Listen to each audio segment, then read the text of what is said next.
नमस्कार दोस्तों, आज की कहानी है जैसी करनी वैसी भरनी। बूढ़ी माँ की कहानी। सरस्वती भूख से परेशान हो रही थी।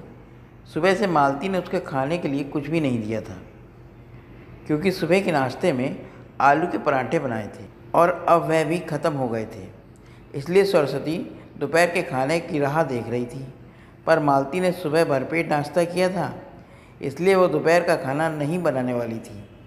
अत्यंत भूख से परेशान हो रही सरस्वती मालती के पास गई और बोली, बहू मुझे ज़ोरों से भूख लगी है, खाने के लिए कुछ दे दे।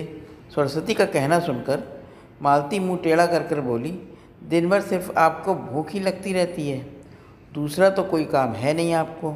उस टेबल पर चने रखे हैं, वही खाकर पानी पी के सो जाओ। आज दोपहर मैं अपनी फ्रेंड के साथ बाहर जाने वाली हूँ, इसलिए खाना तो रात में ही बनाऊंगी। यह सुन के सरस्वती का मन उदास हो गया। फिर सरस्वती धीरे से बोली, तू कहे तो मैं खुद के लिए कुछ बना लूँ। मालती गुस्से से बोली, एक व्यक्ति के लिए खाना बनाओगी क्या? सोचकर मालती किचन में गई और उसने फ्रिज में रखे हुए बासी चावल निकाले। अचार के साथ वह चावल एक थाली में परोसकर सरस्वती के आगे रख कर बोली कि खा लो। ऐसा कहकर पर्स लेकर मालती घर से बाहर चली गई। चावल फ्रिज में रखे थे तब भी वह खराब हो गए थे, उसमें गंदी बदबू आ रही थी। सरस्वती ने गुस्से से वह चावल डस्टबिन में डाल दिए। इसके बाद उसने दाल चावल निकाल कर अपने लिए गरम गरम खिचड़ी पकाई और पुदीने की चटनी से खाई और सब बर्तन घिसकर किचन साफ़ किया और चुपके से अपने रूम में जाकर सो गई। मालती ने भले ही खाना पकाने को मना किया था, पर यह घर उसका भी था और वह खुद का खाना खुद बना सकती है। दूसरे दिन सुबह सरस्वती अपने रूम में बैठी थी।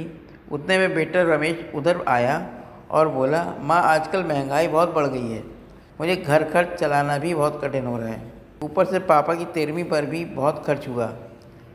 माँ मैं सोच रहा था कि एक रूम किराए पर दिया जाए, घर का किराया आने पर घर खर्च में थोड़ी मदद होगी। सरस्वती बोली, बेटा तुझे जो ठीक लगे तू वही कर। उसके बाद रमेश गला साफ करते हुए बोला, माँ तेरा रूम खाली कर दे और नीचे के छोटे रूम में शिफ्ट हो जा। छोटे रूम में टॉयलेट और बाथरूम नहीं है तो उसे कोई किराए पर नहीं लेगा।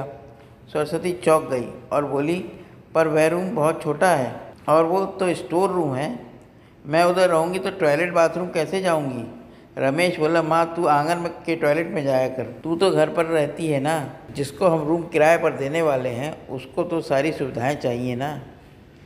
वैसे भी ये रूम बहुत बड़ा है, पापा के जाने के बाद तुझे इतने बड़े रूम की क्या ज़रूरत है? सरस्वती कुछ क्षण शांत रही और सोचने के बाद बोली, टेरेस पर जो रूम है वह भी तो किराए पर दे सकते हैं, उस रूम में सब सुविधाएं हैं। उस पर रमेश बोला, नहीं माँ, वह रूम किराए पर नहीं दे सकते, वह अपने मेहमानों के लिए रखा है। तुझे तो अच्छे से पता है कि मालती के मैके वालों का आना जाना चालू रहता है, इसलिए एक्स्ट्रा रूम मेहमानों के लिए रखना पड़ेगा। सरस्वती सब समझ गई थी कि बेटे ने तो उसका ही रूम किराए पर देने का निर्णय कर लिया है, क्योंकि वे बुढ़ापे में बेटे और बहू पर आश्रित थी। इसलिए रमेश ने जो कहा उस पर सरस्वती ने ज़्यादा विरोध नहीं किया। उसने अपना थोड़ा सामान लिया और छोटे रूम में शिफ्ट हो गई। उधर पुराने छोटे रूम में उसका जी घुट रहा था, तब भी वहाँ उस रूम में दिन काट रही थी। नए किराएदार आया था, सब पहले जैसा चल रहा था। घर में आए हुए किराएदार का नाम अशोक था, एक एनजीओ में काम करता था। वह हर रोज़ मालती और रमेश सरस्वती के साथ कैसा सलूक करते थे वह देखता था। वह देखकर उसको बहुत बुरा लगता था। धीरे धीरे सरस्वती अशोक को अपने बेटे जैसा मानने लगी। अशोक भी आते जाते सरस्वती का हालचाल पूछा करता था और उसका ख्याल रखता था। रमेश और मालती को सरस्वती के कुछ लेना देना नहीं था। मालती बचा हुआ खाना उसकी थाली में रख कर जाती और बेटा तो उसकी तरफ देखता भी नहीं था। सरस्वती तो पहले ही समझ चुकी थी कि उसका बेटा अब पहले जैसा नहीं रहा, वह बदल गया है। फिर भी वो आंखें बंद करके किसी पालतू पशु जैसी उस घर में रहती थी, क्योंकि बुढ़ापे में उसका दूसरा कोई सहारा नहीं था। रोटी के 2 टुकड़ों के लिए उसको उसके सहारे रहना पड़ता था। कभी कभी सरस्वती को बहुत रोना आता था। सरस्वती अशोक को अपने मन की बातें बताने लगी। उनके पति की मौत बेटे की लापरवाही से हुई, पर वो ज़्यादा नहीं बोल पा रही थी। जब पति काम पर जाते थे तब घर पर हम दोनों को बहुत मान सम्मान मिलता था। जब वह काम करने में असमर्थ हो गए तब रमेश को उन्होंने घर खर्च में मदद किया कर ऐसा कहा।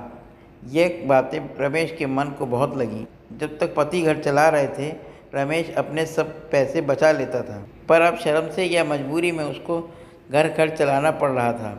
धीरे धीरे माँ बाप का खर्च उसको बोझ लग रहा था, लेकिन वह स्पष्ट रूप से कुछ भी नहीं कह सकता था।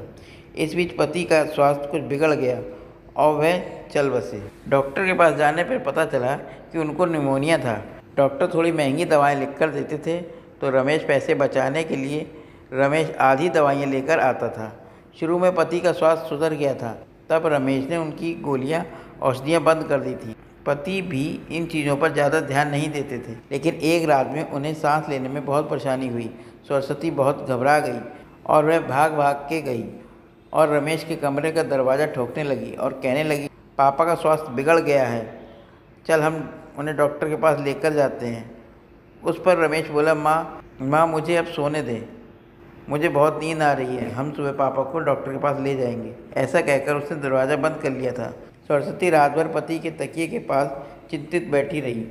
कभी छाती में तेल लगाकर मालिश कर रही थी, कभी भाफ दे रही थी, पर भगवान को कुछ अलग स्वीकार था। सुबह तक उनकी मृत्यु हो गई। घर में कब्रिस्तान जैसी शांति थी। रमेश रोने का नाटक करने लगा। मालती तो ऐसे रो रही थी जैसे उसका वास्तव में ससुर चले गए। इस बात पर बहुत दुख हो रहा हो। सबसे ज़्यादा धक्का लगा सिर्फ सरस्वती को, पर वह कुछ बोल नहीं पा रही थी। सरस्वती की आंखों में आंसू आ रहे थे और उसके होंठ थर थर काँप रहे थे, जैसे कि वो कुछ कहना चाहती हो।